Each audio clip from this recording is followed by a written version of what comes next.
कमर्दिने जप्योत्तरेशाय जनमः सहस्राक्षाय जयतेष्मते च नमो वस्वन्याय जनमश्रोदस्याय दीप्याय च परजाय जनमो मध्यमो मन्याय च कक्ष्याय जनमश्रवाय च प्रविश्रवाय च कवचिने जनमश्रुताय च श्रुतसेनाय च नमो दुन्दुभ्याय च हनन्याय च नमो दूताय च प्रहिताय च नमो नमः कूर्याय च भट्याय च नमो वश्याय नमोमाय च रुद्राय च नमस्ताम्राय च रुणाय च नमः शङ्खाय च नमो हन्त्रे च हनीयसे च नमो वृक्षेभ्यो हरिकेशेभ्यो नमस्कार नमः शिष्याय च भेद्याय च नमः सिकत्याय च प्रवाह्याय च नमः गिरिण्याय च गृह्याय च नमस्तभ्याय च नमः पादुंसभ्याय च नगस्याय च नमः शुष्याय च गिरिकेभ्यो हृदये हस्मरे दरिद्रन्नां पुरुषाणामेषां पशूनां क्षयज्ञीरस्तुते क्षयज्ञीराय नमसा विधेमते योष्टमनुरायजेऽपि हस्तनुवो रुद्ररीरिषः तोके कनये मान आयुषिमानो भाविरो महे उतावोरुषग्ने क्षयज्ञीराय सुमनमस्ते अस्तु अतिरखादो मखमध्यस्तनुष्वमेतस्तु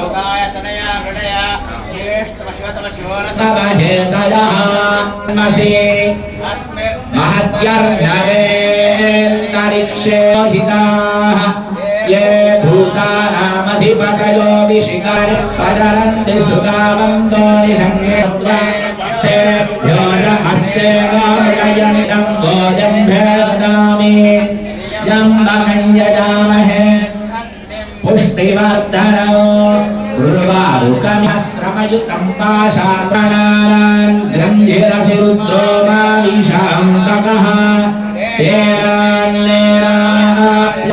यो रुद्रो अग्नौ यो अप्सु यो ओषधीषु यो रुद्रो विश्वाभुवनां विवेश तस्मै रुद्राय नमो अस्तु स्तोत्रो महि गोत्रारुदासि भूरिष्ठभायो अनदं शिशमे शरीराणि च मे सत्यं मे श्रद्धा च मे जगच्छ मे वित्तं च मे वेद्यं च मे भूतं च मे भविष्यच्च मे शेषश्च मे भवश्च मे यन्दान मे धत्तान मे क्षेमश्च मे रुदिश्च मे विश्वं च मे गजाननं भूतगणाधिसेवितं कपित्तजम्बू फलसारभक्षणं उमासुतं शोकविनाशकारकं नमामि विघ्नेश्वरपारशङ्करं जटाधरं पाण्डुरङ्गं शूलहस्तं कृपानिधिं सर्वरोगहरं देवं दत्तात्रेयमहं भजे స్వామి యొక్క దివ్య మంగళ స్వరూపం స్వామి ఎన్ని అవతారాలు ఎత్తినాడు అనేది మనకు శ్రీమద్ భాగవతం తెలియజేస్తుంది. స్వామి యొక్క అవతారాలు మనందరికీ తెలిసినవి 10 అయితే తాను అవతారాలు ఎత్తినవి 21 అవతారాలు. ఈ 21 అవతారాల్లో 6వ అవతారమే సద్గురు దత్తాత్రేయ స్వామి యొక్క అవతారం.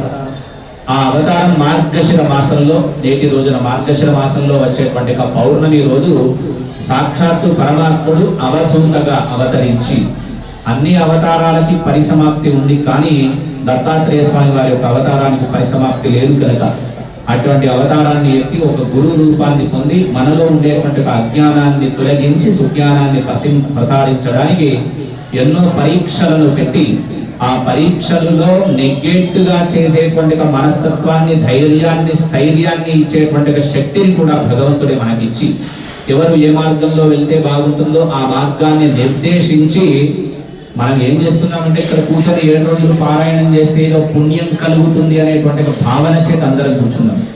పుణ్యము వస్తుందో రాదో భగవంతుడికి తెలుసు, కానీ ఇక్కడ కూర్చొని పుస్తకం చదివినంతసేపు లేదా మన మనస్సుని ఇక్కడ పెట్టినంతసేపు మన నోటితోటి భగవంతుని యొక్క నామాన్ని పలికినంతసేపు ఒక పాపకర్మ చేయకుండా మన మనస్సును శరీరాన్ని ఇక్కడనే పెట్టినాం అంటే అంత సమయం పాటు పాపకర్మ చేయకుండా భగవంతుని సమీపంలో ఉంచడానికి ఒక యోగ్యమైన మార్గాన్ని చూపించిన వాడినే గురువు అంటారు. అటువంటి గురువు అవతారాన్ని ఎత్తి ఇక్కడ గురు చరిత్ర పారాయణాన్ని సామూహికంగా చేయించినారు. మరి ఇక్కడ గురు చరిత్ర పారాయణం అంటే సద్గురు రూపంలో ఉండాలి, కానీ ఇక్కడ ఉండేటువంటి స్వామి 2 మూర్తులుగా ఉన్నాడు, అనఘ స్వామిగా అనఘాదేవిగా. ఎప్పుడైతే మనకు గురు చరిత్రలో తెలిపినటువంటి అందరికీ గురు ఎట్లా జన్మించినాడు దత్తాత్రేయ స్వామి అంటే ఏదో పార్వతీ పరమేశ్వరులు లక్ష్మీనారాయణులు సరస్వతి బ్రహ్మలు పరీక్ష పెడితే ఆ పరీక్షలో నెక్కి శిశువులుగా మారి స్తన్యాన్ని స్వీకరించి వరాన్ని కోరుకుంటే పుట్టినాడు అనేది మనందరికీ తెలిసిన కథ. కానీ అత్రి మహర్షి, ఆత్రేయ మహర్షి మరియు అత్రిదేవి ఇద్దరూ కలిసి సంతానాన్ని పొందాలనేటువంటి ఒక భావన చేత ఒక గురువుని ఎంచుకొని కేవలం ఒక ఓంకారాన్ని మాత్రమే అనుష్ఠానము తపస్సు చేస్తే ఆ ఓంకారంలో నుంచే 3 స్వరూపాలుగా ముగ్గురు జన్మించినారు, బ్రహ్మ విష్ణు మహేశ్వరుడు.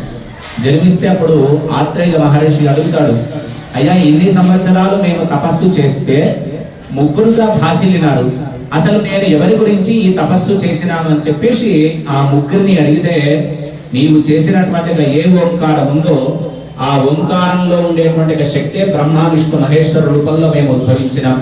ఏష్టి కారకుడిగా, ఆత్రేయుడిగా అంటే సోముడిగా, చంద్రుడిగా జన్మించినాడు బ్రహ్మదేవుడు. చక్ర గణాపద్మ వనమాల విభూషితుడైనటువంటి శ్రీమన్నారాయణమూర్తి స్థితికారకుడుగా జన్మించినాడు. దుర్వాస మహామునిగా, దూర్వాసుడు అని అంటాం కానీ దుర్వాస మహామునిగా సాక్షాత్తు రుద్రాంశ వైభవంగా దత్త జయంతిని పురస్కరించుకొని 108 మంది భక్తులచే సప్తాహ దీక్షగా దత్తపారాయణ చేసుకుంటూ ఈరోజు దత్త పౌర్ణమి రోజు మనము ఆ యొక్క అధ్యాయాలు కంప్లీట్ చేసుకొని అర్చకుడు చెప్పిన విధానాన్ని మనం ఆచరిస్తే మన జీవితంలో ఎలాంటి కష్టాలు ఉండవు. అందులో ప్రతి ఒక్కరూ ఎన్ని చెప్పినా ఎన్ని చేసినా ఆచరిస్తేనే అన్నీ దొరుకుతాయి.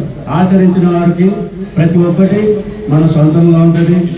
సాయినాథుని కోవెలలో జరిగే ప్రతి కార్యక్రమానికి సంబంధించిన సప్తాహాలే కానీ, బాబా పారాయణమే కానీ, దత్త పారాయణమే కానీ వీటిలోని సారాంశమును మన మనసులో నిలుపుకొని ఆచరించినట్టయితే మనకు ప్రతిదీ మన ఇంట్లో సుఖ సంతోషాలు, శుభాలు, ఆరోగ్యము అన్ని విజయాలు చేకూరుతాయని మనకు పెద్దలు చెప్పారు.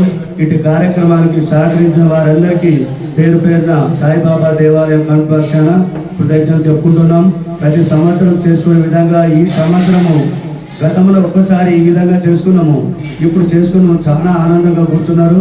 ఈ ఆనందము మళ్ళీ దత్త పౌర్ణమి పారాయణ చేసుకున్నప్పుడు దాకా మీ మనసులో ఉండి మళ్ళీ పారాయణ చేసుకోవడానికి నూతన ఉత్తేజంతో ఈ మందిరం రావాలని కోరుకుంటున్నాం.